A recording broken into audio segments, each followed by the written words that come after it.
Okay, Shalom. Okay, I'd like to give all praise, honor, and glory to Yahweh Bashem Yahweh Shai. Rakathe Yahweh Bashem Yahweh Shai. Rakathe Rakakadash. Double honor to our apostles of Great Millstone, elders of GMS. Okay, and salutation, peace, and blessings to the hopeful elect, the children of Israel, people of Negro and Indian descent, the faith-based Israelites, Israelite foreigners with the spirit of Yahweh Bashem Yahweh Shai, but look like the other nations other than the people of Negro and Indian Latino descent. Okay, and you Aquath is humbling yourself as well. It's humbling yourself to learn this word, identify with these scriptures, and to escape these pollutions of this world. Okay, this is an example of what the scriptures is referring to, those false images, those graven images and idols of the world. Well, hell with the world, but with 2/3 is hell bent on dying for. All right. Again, this goes way back, and you can do your own reading on it on your own. As far as Serapis Christians go, Serapis, Serapis. And this is an old deity. I might say a deity.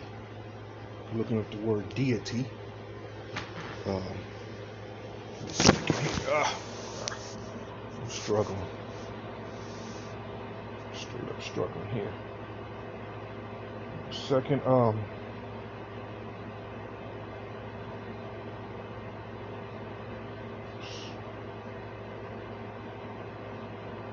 the word deity itself.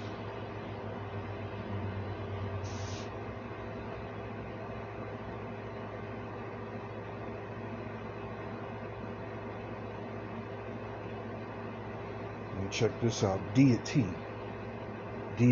a god or goddess in a polytheistic religion, a deity of ancient Greece. Ancient Greece, goddamn Edomites. It says more here. It says a divine status, quality, or of nature, a ruler driven by delusions of deity. Delusions of deity, the creator and supreme being in a monotheistic religion such as Christianity. Now deity, the deity, she raised her head as if appealing to the deity presiding over the church. Okay. Deity, so a deity of ancient Greece, the word deity. So again,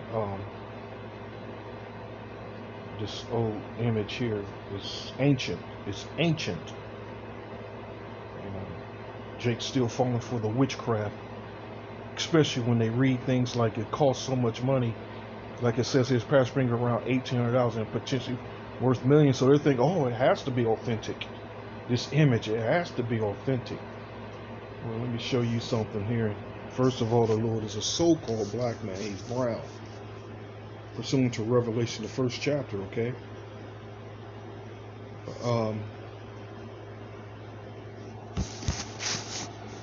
We used to do this a lot out there on the highways and the byways, playing baseball. Describing this picture here. Strike 1, strike 2, and strike 3. Hold on, give me a second here. Bible is beat the hell up. You know what? Let me do it this way instead.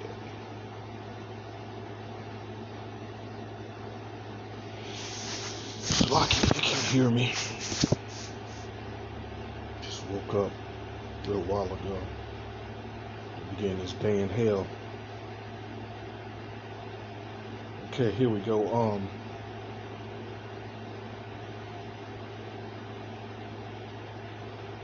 Verse 1 and 13, and in the midst of the 7 candlesticks, one like unto the Son of Man, clothed with a garment down to the foot, and girt about the paps with a golden girdle. His head and his hairs were white like wool. Strike 1, as white as snow, and his eyes were as a flame of fire. Strike 2, and his feet like unto fine brass, and you're out of there. As if they burnt in a furnace, and his voice has a sound of many waters, and that just nails it in. You know, having usually the so-called Negro having those deep voices. Okay, and he had in his right hand 7 stars. Well, anyway, so you know this description is literally not biblical whatsoever. This false image is literally not according to truth. And what the Lord said, He said to serve me in spirit and in truth. And these crazy, bugged out, these weirdo, creepy Christians, they can care less about truth, anything that's concerning truth, you know. So as Isaiah 45:20, assemble yourselves and come, draw near together, ye that are escaped of the nations.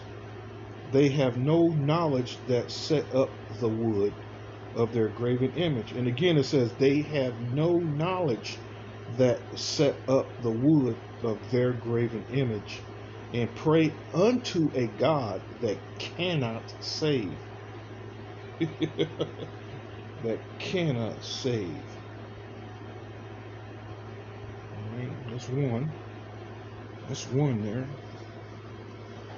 And this is just a perfect example of what the scriptures mean, and what the scriptures is referring to, those graven images and those false gods that cannot save.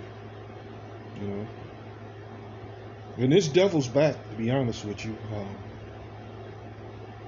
Even though this image itself goes way back, like I said, to Serapis.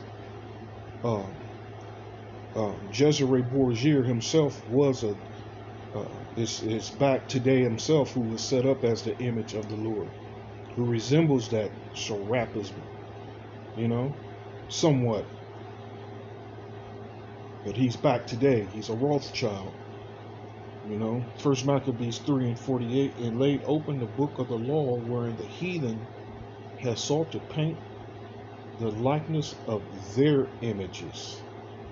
You know, and they got several other examples of their images, especially with there's a famous one with the beheading of a brother John. You know, John the Baptist, and there's many others, especially with the creepy one with the Most High and being naked. You know, reaching his hand out to Adam, you know. People, these devils are something else, man. I'm gonna dive into Wisdom of Solomon so I can close here. I just want to make this short, just to show you an example of what the scriptures is referring to, and that's what we're to do, to shed light on falsehood. You know, so Wisdom of Solomon here.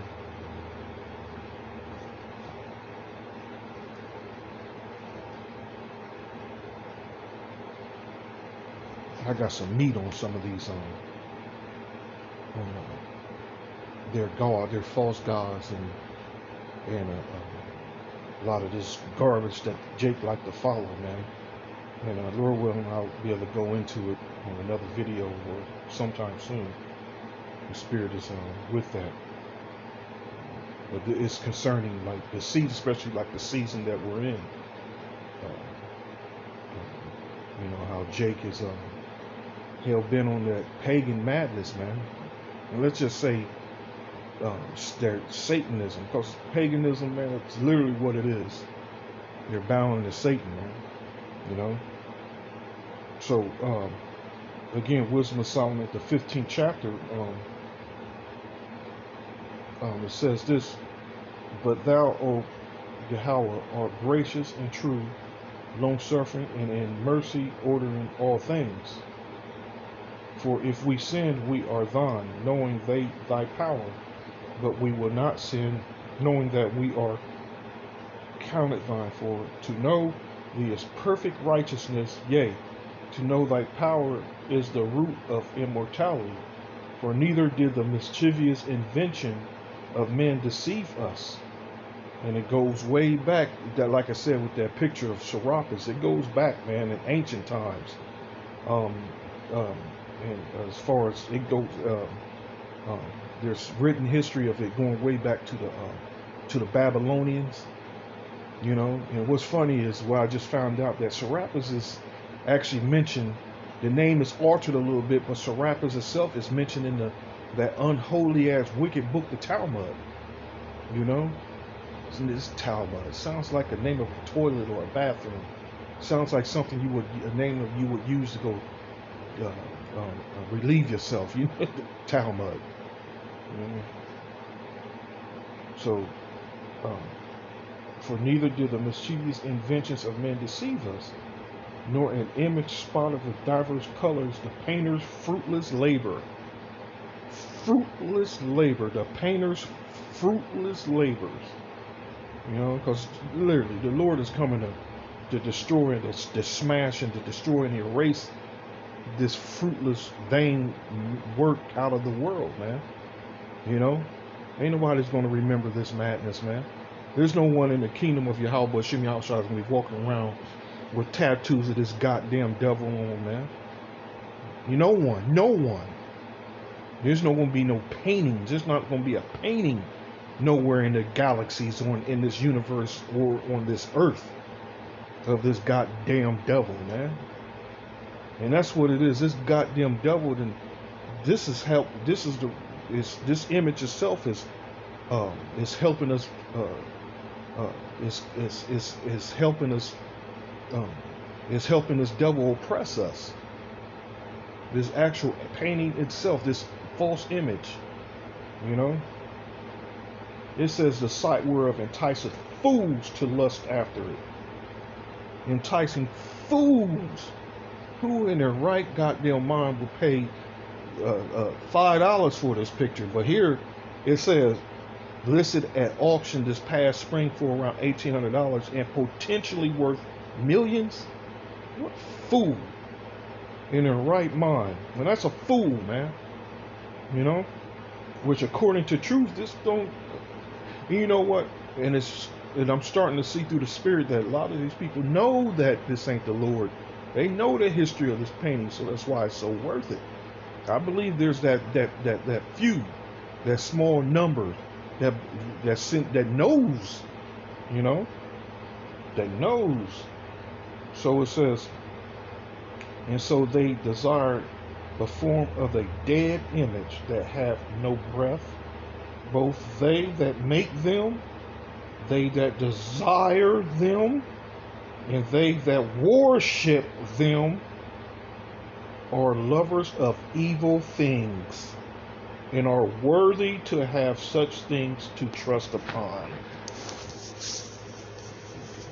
So I hope you were edified. Till next time, Lord willing, shalom.